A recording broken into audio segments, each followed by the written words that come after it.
Okay, good morning, you guys. Yesterday I recorded a video and I intended to post it on Friday. It's spring week this week for my kids, and the kids everywhere. So we had a few interruptions. I took like 4 takes, and I just watched the last one this morning. And it's just too much going on in the background. You hear them yelling, somebody crawling not to be in the shot to say they love me, somebody trying to whisper where they iPad charger. So I'm gonna redo this one. I think in that one I was making some sweet heat mash. Anyway, so now I'm in my room and I'm just gonna do this again.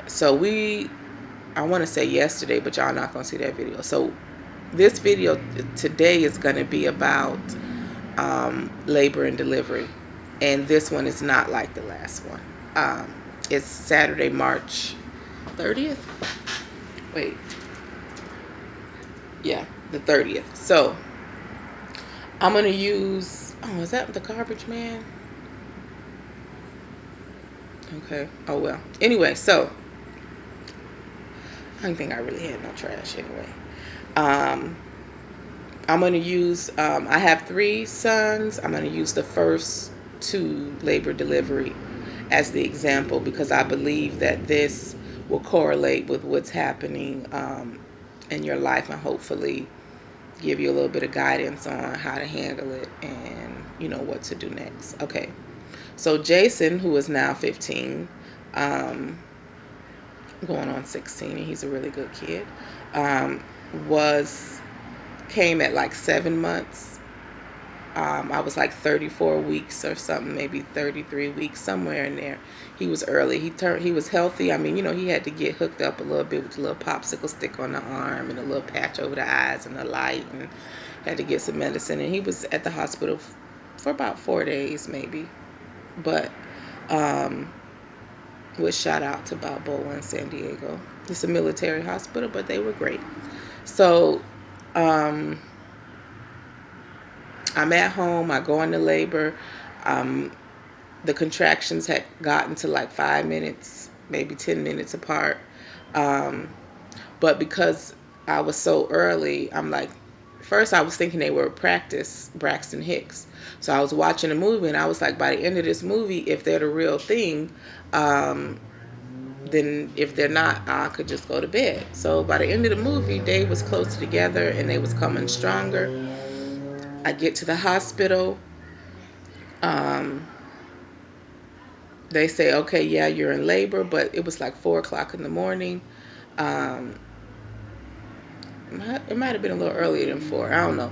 But they're like, you haven't eaten since last night, so you might want to get something to eat and then come back because once we admit you, you're not going to be able to eat food. That's what they tell you at the hospital. So we go downstairs, we eat. I got waffles. I had some eggs. I think I had some potatoes or some grits. I don't know. I ate good. Okay. I ate real good. Came back, weighed me, admitted me. They're like, okay, let's walk. Let's get this thing going. I'm walking. I'm having a contraction. I stop. I pause. I squeeze the hand. I'm doing just that. And then I'm walking in. I'm talking. And people are like, girl, what you doing? I'm like, I'm in labor, y'all. It was my first child. You don't even be big. I was 7 months looking like I was 3. So I was just like, whoo, I was like, thank you, God. Okay, it got to a point where I couldn't walk around anymore. Went back up to the room. They checked me. They say, okay, so now I'm laying in the bed. Ain't watching. I'm going through, but it's bearable. I'm still talking. I'm still joking through the process. I'm hungry again, but can't have nothing. Then at some point, the doctors rush in and they say, they don't tell me. They tell his dad and my mother-in-law at the time. Basically, the cord is around his neck, so we need to induce and to get him out, or we're going to have to do a C-section. So I get an epidural. Then they come and give me some Pitocin. And, I delivered a baby. Now that whole process was 28 hours, so it was long. It was hard. I was tired. I slept through the next day. I slept through like 3 different shots, 3 different checkups. I was like dead to the world. Okay, my baby comes, is healthy, we good. Boom. That's my first delivery. My second delivery, Joseph comes. His due date was like, say on the 19th, he came on the 17th, or if it was the 15th, his due date, he came on the 17th. So he was like very close to his due date. Um, and the pregnancy was pretty easy. Of course, everybody by the end is ready to not be pregnant. So both pregnancies, I was very active: yoga, walking, Kegels, eating right, drinking water. Really trying to prepare for labor the same way you would a marathon. So thinking I got one delivery under my belt, I got this.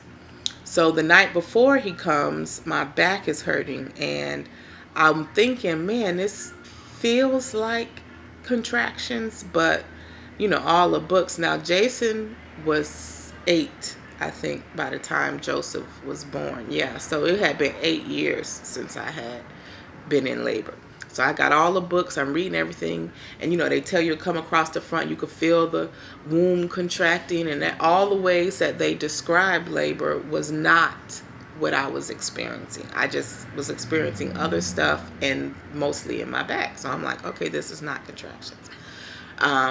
I go to bed, and it was enough where it just hurt, but I could still go to sleep or whatever. I had to lay down, but I could still go to sleep. So I wake up in the morning, and based on some other stuff, I had some vomit, I had the runs. I was like, oh, okay, well, this is labor. So what I'm going to do, so Jason doesn't have to miss school, is drop him to school, and then go to the birthing center. By the time I have the baby, he'll be out of school. Somebody will pick him up. Plata, boom, there we are. Well, I call my mom. I let her know the plan. She says, okay. I get off the phone, and I'm grabbing all the stuff. In like 5 minutes, that show got shut down. Okay. Those contractions started coming so hard. I'm talking about, it was almost out of nowhere. It was like, what did I say to offend you, sir? Because the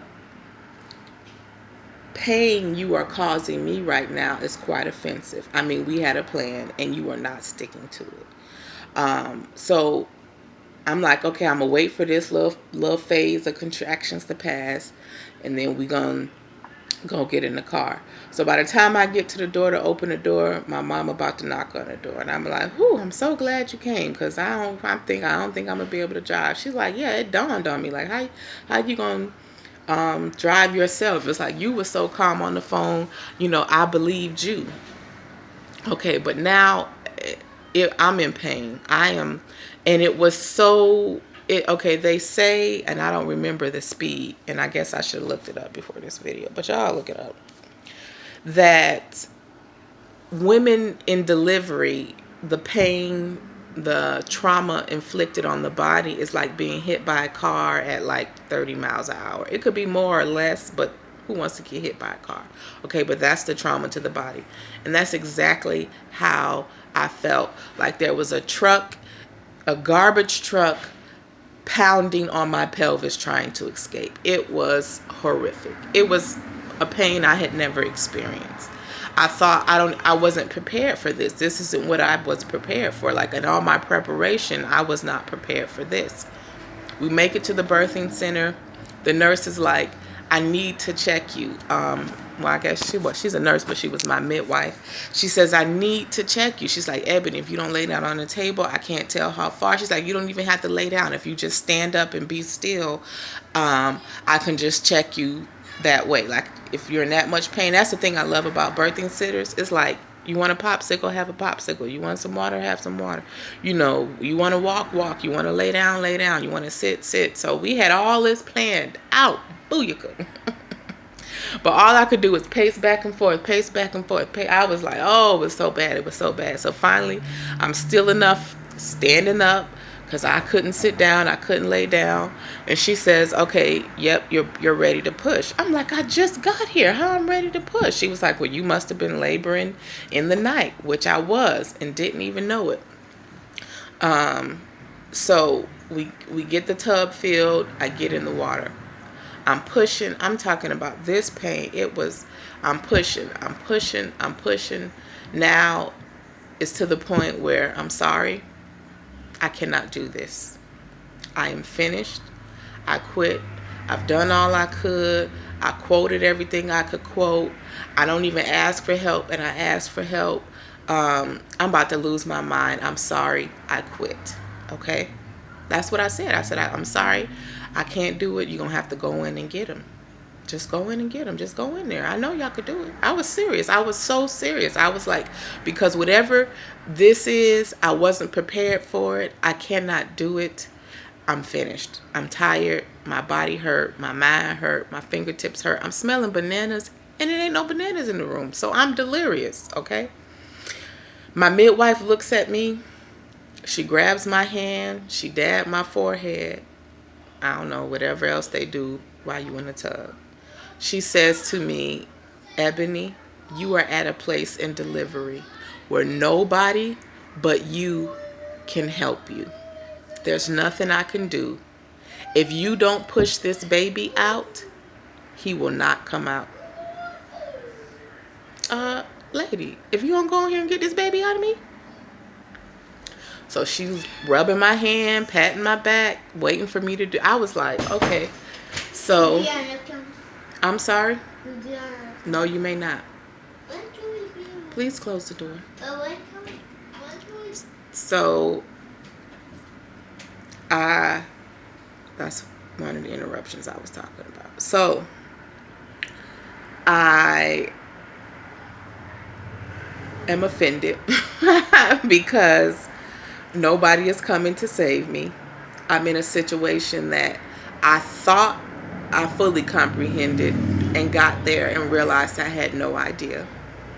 I've done everything that I know to do, every technique that I could possibly summon up in my mind from all of the books that I read and the stories that I heard and my one previous life experience. It was just not applying in the moment.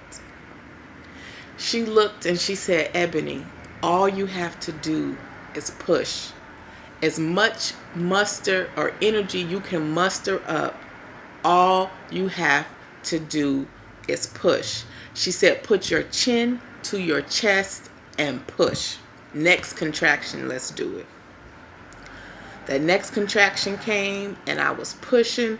I could feel this baby moving and I'm like, oh, I'm making progress. Okay, I thought I couldn't do it. I thought I was going to lose my mind. I thought I was about to die, but I can feel progress.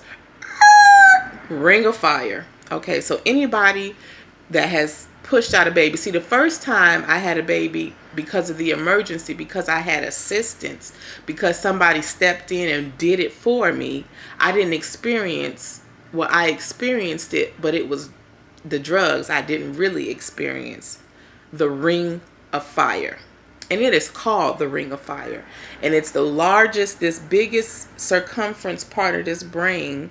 It's like this little top part has come out and you can see like the little crowning, and then you get to this ring of fire and it burns down there, but it burns where it like burns your whole body. It's like your fibers are ripping apart. It is the ring of fire, and it is the ring of fire. Okay, so now I'm like, what the is going on? I just was quitting. I had been quit Jesus. Me and Jesus was over. Okay? I pushed through that.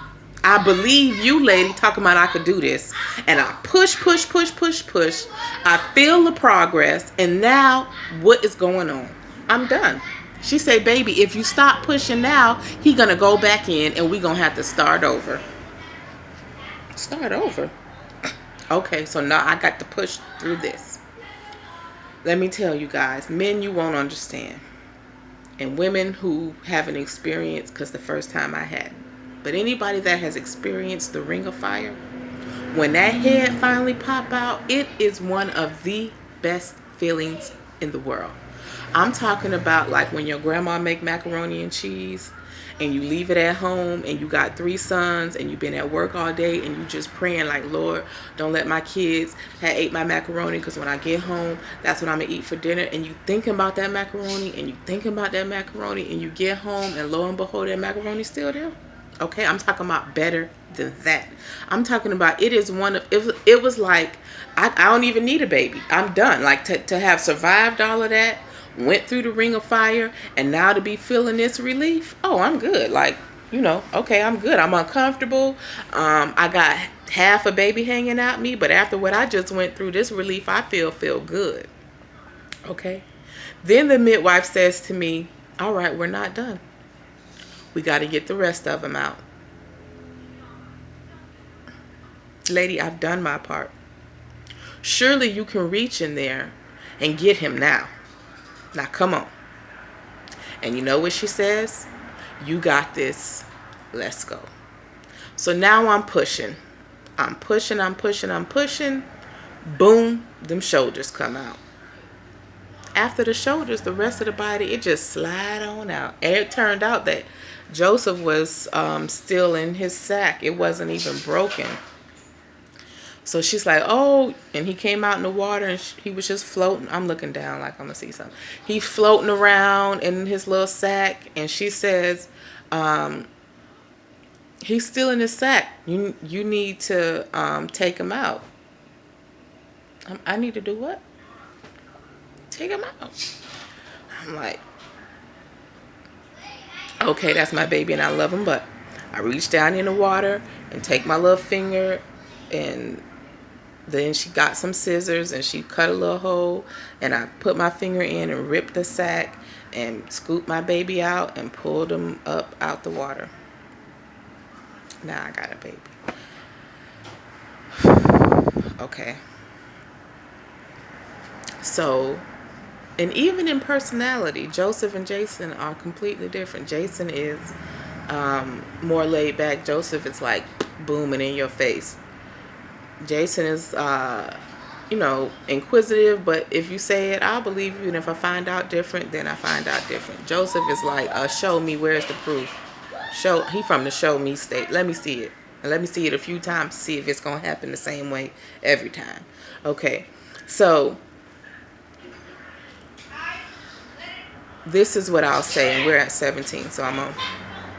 That's like, ooh, that's nice birthing stories. That's nice. Oh, girl, that's he ha. No. My mom was telling me about something and reminded me of this that I was telling to somebody else, which is what I just told to you. Maybe in the past year or so, could be longer, maybe in the past few months. You have been experiencing something you thought you could handle. Something you thought you could, if it got out of control, if it got bad, you could reel it in. You're composed, you're educated, you're professional, or you done it before and you thought this time would be like that, except for that it wasn't. You got in the thick of things and you felt like, oh shoot, what am I going to do? I need help. And to the best of your ability, you reached out for help and got none. Okay? And that is because the only thing that can save you now is you. The only thing that is going to get you from this point to the next, the only thing that's going to get you from pregnant to a baby, from intangible to tangible, from your lost mind to your found right mind is you. You are going to have to put your chin to your chest, grit and bear and push. And then you're going to get that moment of relief where it looks like, whew, all right, okay, only to find out you still got the shoulders to go. And what I came on here today to tell you is no matter what, you were designed to do it. A woman's body, when it's functioning properly, is designed to birth a baby, to carry a baby, to birth a baby, and then to feed the baby once the baby comes. Yes, sir. You can burst me in 1 second. Okay, back up, Mom, please. Back up. But Mom, I was like Joseph. You always said your answer. Mom, when I was like this, I hit Joseph in 1 second, and I burst him out of the stadium. 1 second went. All right, if you guys could come back in a few minutes when I'm done with this video, I'll come see it happen. All right, but just don't come back till I finish. Thank you. Turn the light off in the bathroom. Turn the light off in the bathroom. Okay, see, I had a lot of that going on, and if I don't post this video because of that, then I'll be making another video. All right, so when y'all see this, I pause to talk to my kids. I'm not making another video. I don't even know what I was saying, but I will say this. You got this. And I use those birthing examples, but when I tell you in the past year,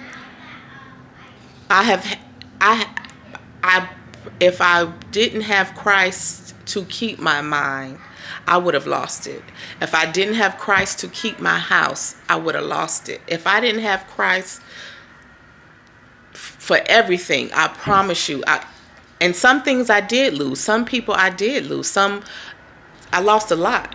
But I kept my mind. And the thing that I'm saying to you is you gotta push. You gotta, okay, making this video for me is a push. Because in my mind, it's like, what do you have to say that's for people to hear? Like, what makes you think something you say gonna help? Everybody on social media posting videos, everybody in their car trying to, you know, whatever, and they are helpful, and I'm not trying to do it, but it's like right now, y'all, I need help. My phone is being held together by tape. Okay, so I need a new phone.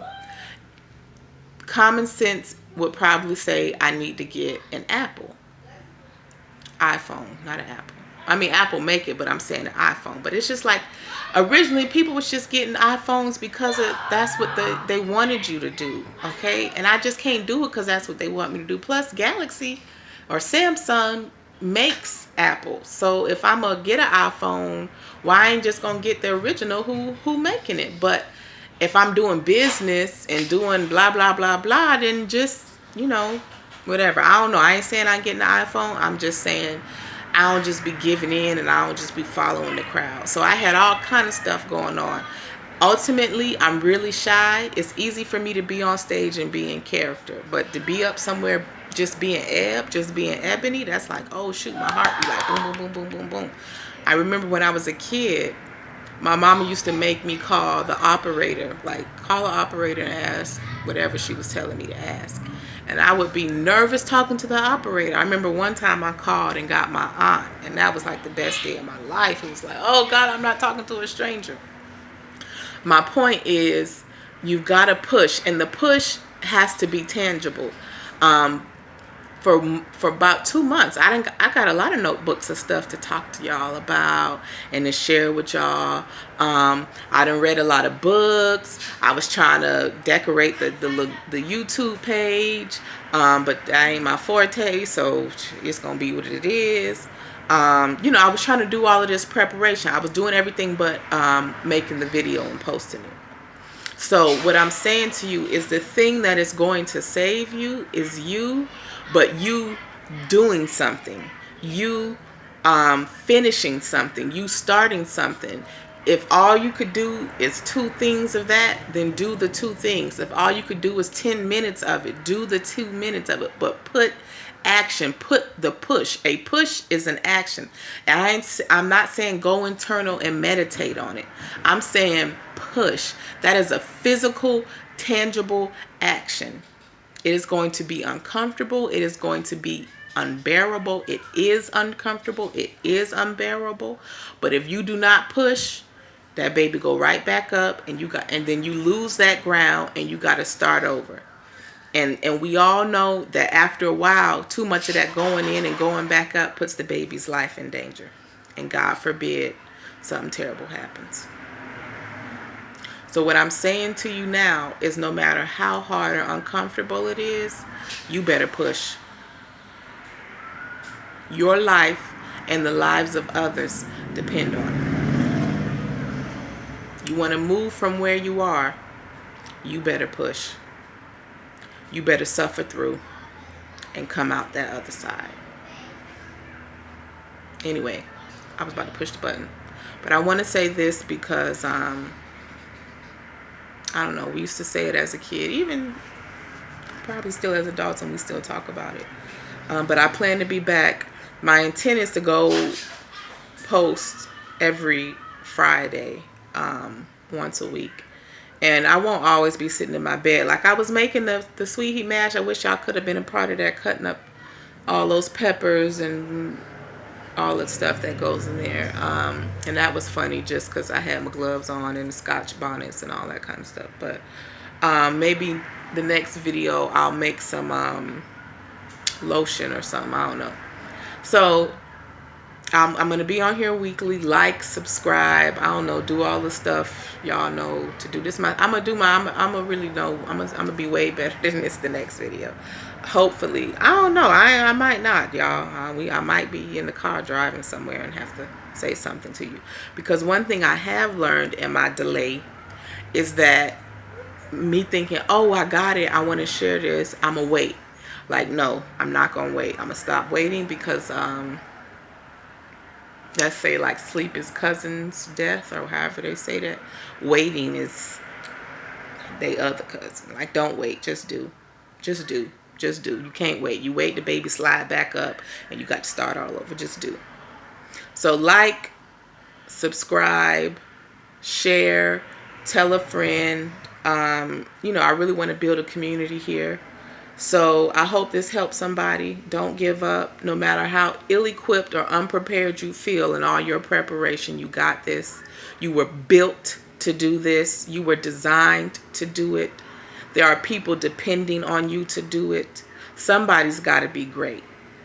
Somebody's got to have the vision. Somebody's got to have the plan. Somebody's got to do it. And that's you. So just do it. Just do it. You trying to know it all. Just do it. If you do this step, the next step will become possible. But step 5 is not going to happen till you do step 1. Anyway, y'all, see you later. May the Lord watch between me and thee when we're absent one from another. Love you guys. Bye.